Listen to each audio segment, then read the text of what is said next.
Welcome to Advertising Champions, your go-to destination for insights into the dynamic world of advertising.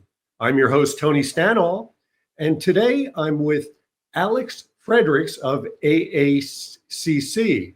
Welcome, Alex. Thanks, Tony, for having me. You're the founder of AECC, and what type of business are you guys in? We are a consulting and advisory firm specific to business growth, consumer packaged goods, and, well, generally how one goes out into the world and finds the answers to their problems in their business. Got it. And you must have had a background in that field prior to this. Is that correct? Yeah, so I started in the entertainment world and music specifically, and then after graduating out as an executive, I went into what I would consider hardcore packaged goods, skincare, fragrance, cosmetics, anything that had a box that had to go on a shelf. And then I found myself in the advertising and marketing world. And since then have ventured out on my own as a consultant. I really like solving problems. So I hold myself out to entrepreneurs and people that are looking for their growth in their business that mostly starts with a DNA story and then finds itself into a shelf somewhere. Got it. And so you've got some main categories you work in, like health, wellness. I was interested to see cannabis is on that list. Why don't you tell us a little about your verticals? So as you just mentioned, health and wellness are big categories of mine. I'm in the cannabis space. I actually focused a lot on industrial hemp because I find it to be a much better industry as opposed to a product.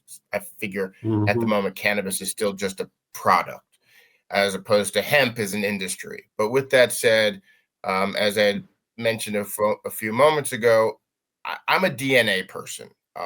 If I can see it in my mind's eye, I know what to do with it for a client. So therefore, where I like to stay are on the alternative spaces. I work a lot with family office. I work in alternative energies. I work in health and wellness, things that could change the world for a better. Cannabis happens to be one of them in its understanding. But again, I'm an industrial hemp person because I think that that's one of the industries that can change the globe.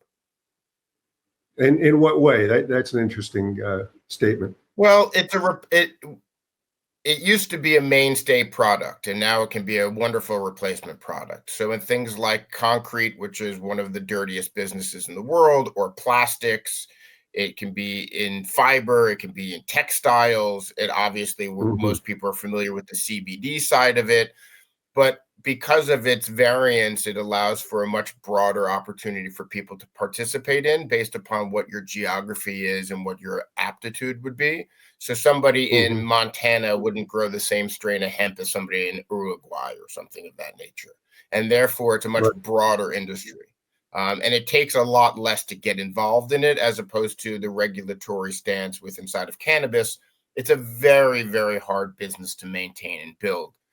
Which is why most people have only seen the dispensary side of cannabis, as opposed to in hemp. Again, the shirt I could be wearing to the cup I could be drinking to the way I build my house and so forth. It's just more of an industry to me, which allows for a broader opportunity base. Now, tell me this. I'm sure COVID changed a lot of things from for products that live on shelves. How did you fare coming out of that? How did you advise your clients accordingly? Well, fortunately or unfortunately for me, I stepped out of like the hardcore agency world in 2018. So I was already prepared for what would become the digital age of anywhere, anytime. And then the majority of my clients at that time were, I have a great idea and I want to bring it to the marketplace. So unfortunately for them, their manufacturing points were in places far and abroad that logistically became nightmares. So for me as a professional, I had to do a bit of a pivot and look for a different client base that was maybe more domestic or doing something a little more ethereal than physical. And for the clients that I was working with, I worked with them, as I said earlier, I like solving problems. So I worked with them how to pivot their manufacturing base to some place that was accessible to them. Part of any business is the logistics of it. I think it's something that people don't take a lot of account into. And where your margins sit in business is based upon your logistics. So in advertising, for a good example, you know, back in the day when I was in music, we used to buy remnant advertising for compilations and stuff. You know, it's 2 Right. a.m. and you're plugged in front of a TV. That was cheap. And then in today's Hmm. world, you had companies like the trading desk that allowed you to buy, again, what I consider remnant advertising, because it was into the apps, it was into the, you know, into the secondary spaces and not the terrestrial.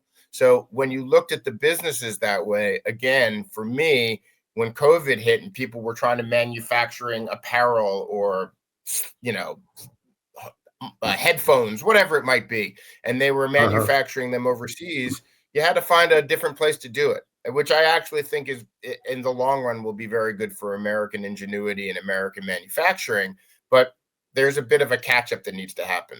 I mean, even in to what I mentioned a moment ago in hemp, industrial fiber for hemp could be easily made in Maine or Montana, but it's not at the moment. It's made in Central and South America. And when it catches up with itself, you'll see more bedding companies or clothing companies or hempcrete or flooring companies. And that's beginning to catch up. And I think, like all things, when the world pivots, you have to be prepared to move. Got it. Very interesting stuff, Alex. Thanks for joining us today. Pleasure. I really appreciate being on. And thank you for tuning into this episode of Advertising Champions. For further information, be sure to visit dailynewsnetwork.com. See you next time. We've been around for 16 years, working with clients, with thousands of clients. We're working with agencies to be able to scale them and grow them and provide them services that would cost them way more than it would for them to do it themselves. Anything oriented around lead generation, video creation, web design, we're full service, so we can really serve most people.